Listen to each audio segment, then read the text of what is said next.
Do coração atribulado está perto o Senhor. O Senhor volta a sua face contra os maus, para da terra apagar a sua lembrança.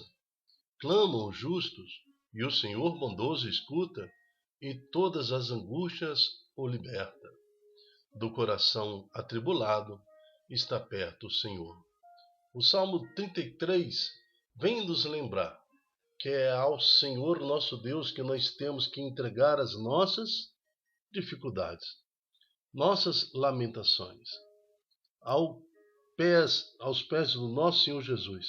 Clamamos pelas bênçãos, clamamos por tudo que nós precisamos.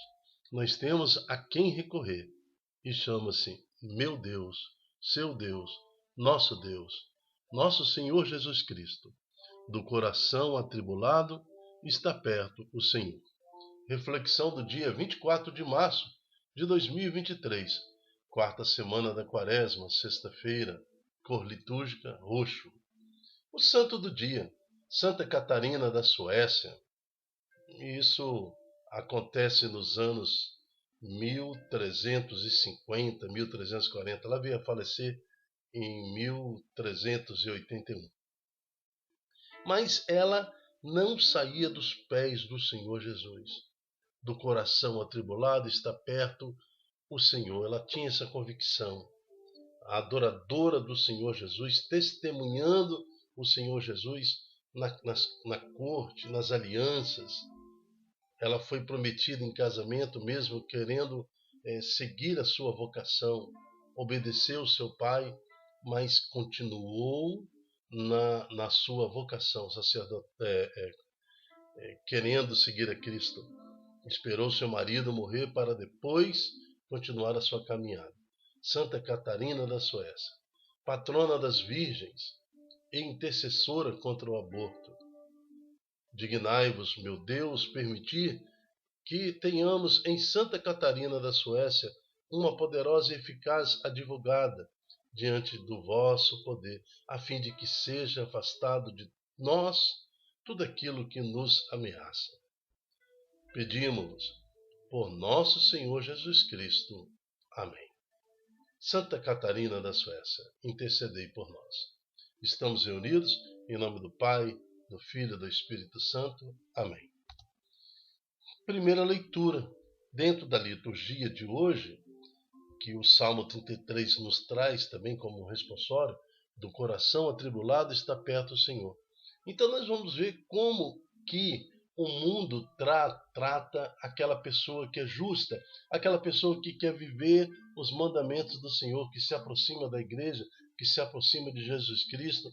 Então nós vamos ver que desde muito tempo, desde antigamente até antes de Jesus Cristo, essas pessoas elas são condenadas por aqueles que querem viver na podridão do mundo, na liberdade do pecado, no afastamento total de Deus. A religião sempre incomodou as pessoas. Veja que o livro de sabedoria foi escrito muito antes de Jesus Cristo, muito antes da igreja. Vamos ao texto.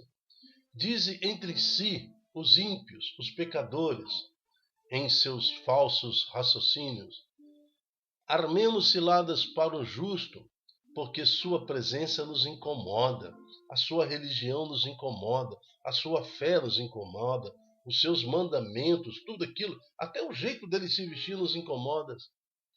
Eles se opõem ao nosso modo de agir, repreendem em nós as transgressões da lei e nos reprova as faltas contra a nossa disciplina, ou seja, ou de indisciplina, né? Contra a nossa liberdade. Queremos fazer o que quiser com o nosso corpo, queremos fazer o que quiser com os nossos relacionamentos, e a religião nos incomoda. O livro de sabedoria, no seu versículo 2, muito antes da igreja. Ele declara possuir o conhecimento de Deus e chama-se Filho de Deus. Tornou-se uma censura aos nossos pensamentos. Só em vê-los, já eles são insuportáveis. Sua vida é muito diferente dos outros e seus caminhos são imutáveis. Só de ver uma pessoa religiosa, uma pessoa que traz a sua família para a igreja, só de ver a pessoa caminhando para a igreja ou saindo de uma igreja, torna-se insuportável. Assim pensa o ímpio, assim pensa as pessoas que vivem na podridão do pecado no mundo, uma inveja terrível daquelas pessoas que se aproximam de Deus. Versículo 16. Somos comparados por ele a moedas falsas e foge de nossos caminhos de impureza. Proclama feliz a sorte final do justo e gloria-se de ter Deus como Pai. Vejamos, pois, se ele é verdade o que ele diz, o comprovamos. O que vai acontecer a ele? Se de fato o justo é filho de Deus, Deus o defenderá e o livrará da mão dos seus inimigos. Vamos pô-lo à prova com ofensas, perseguições, torturas, para ver a sua serenidade e provar a sua paciência. Vamos condená-lo à morte, à vergonha, porque de acordo com as suas palavras virá alguém em seu socorro. Zombadores do Senhor. Finalmente encerra o livro de sabedoria, no versículo 21 a 22. Tais são os pensamentos dos ímpios, agora fala o Senhor. Mas enganam-se, pois a malícia os torna cegos. Não conhecem os segredos de Deus, não esperam recompensa para a santidade e não dão valor ao prêmio reservado às vidas puras. Palavra do Senhor. Graças a Deus. Veja como a vida dos santos na liturgia diária. Assim viveu Santa Catarina da Suécia, perseguida pela própria corte, perseguida ali as pessoas muito próximas a elas, da família do seu esposo, por ela seguir uma vida religiosa, por perseguir, né, a Eucaristia, assim exercendo a caridade. Mas do coração atribulado está perto o Senhor. O Senhor volta a sua face contra os maus, para da terra apagar a sua lembrança. Porém, os justos, o Senhor é bondoso, o escuta, né, e das angústias o liberta. É isso que nos mostrou a primeira leitura. E nós vamos ver que o Evangelho de hoje não é diferente. O Senhor Jesus também passa pelas mesmas dificuldades. Agora nós já estamos falando do nascimento da igreja, né? da igreja que o Senhor institui para o mundo. Veja que esse cenário de perseguição e inveja não é uma prerrogativa dos tempos atuais. Não, não, não. A perseguição à igreja ela acontece muito até antes da igreja ser instituída por Jesus Cristo. Até o religioso hebreu, né, quando foi formado o templo e tudo mais, desde que quando o Senhor convocou Abraão, aliás, muito antes, né, com o nascimento de Sete, por exemplo, já começa a perseguição dos justos. Mas vamos ao Evangelho.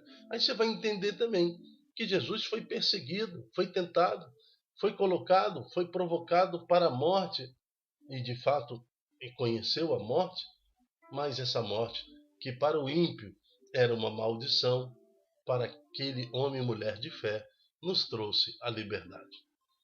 O Senhor esteja convosco, Ele está no meio de nós. Proclamação do Evangelho de Jesus Cristo segundo João. Glória a vós, Senhor. João, capítulo 7, de 1 a 30. É continuidade do Evangelho de ontem. Naquele tempo, Jesus andava percorrendo a Galiléia. Evitava andar pela Judéia, porque os judeus procuravam matá-lo. Entretanto, aproximava-se a festa judaica das tendas. Quando seus irmãos já tinham subido, então Jesus, ele também subiu para a festa. Não publicamente, mas procurava caminhos, caminhos não públicos. Ele perseguia, ele seguia como que às escondidas. Não é que Jesus estava com medo ou se escondendo, não. É porque não era chegado o seu tempo ainda. E ele precisava daquele tempo para anunciar aos corações o arrependimento do Senhor, a boa nova do Evangelho. No tempo certo, Jesus conheceu a cruz. Alguns habitantes de Jerusalém disseram então: Não é este a quem procuro matar? Porque quando eles viram Jesus chegando a Jerusalém, eles já falaram, uai, está aí publicamente. Eis que fala em público e nada lhe dizem. Será que, na verdade, as autoridades reconheceram que ele é o Messias? Mas aí, o mesmo povo que falou uma coisa tão bonita, o mesmo povo fala em seguida. Mas este nós sabemos de onde é, ele não é o filho de José, o carpinteiro de Maria? O Cristo, quando vier, ninguém vai saber de onde é, né? Porque mal conhece as Escrituras, mal conhece as profecias, tiravam essa conclusão não sei de onde. Em alta voz, Jesus ensinava no templo, dizendo: Vós me conheceis e sabeis de onde eu sou. Eu não vim por mim mesmo, mas o que me enviou é fidedigno. A esse não o conheceis, mas eu conheço, porque venho da parte dele, e ele foi quem me enviou. Então queriam prendê-lo, mas ninguém pôs a mão nele, porque ainda não tinha chegado a sua hora. Palavra da salvação. Glória a vós, Senhor. Se Jesus foi perseguido, se Jesus foi tentado, né, a ponto de colocá-lo na situação de morte, de julgamento, que dirá nós, né? Então, a primeira leitura nos mostra essa realidade, que o ímpio tenta contra aquele que se diz filho de Deus, aquele que abraça o Jesus Cristo. Tem inveja, e na inveja Caim matou Abel. Caim matou Abel por uma inveja o quê?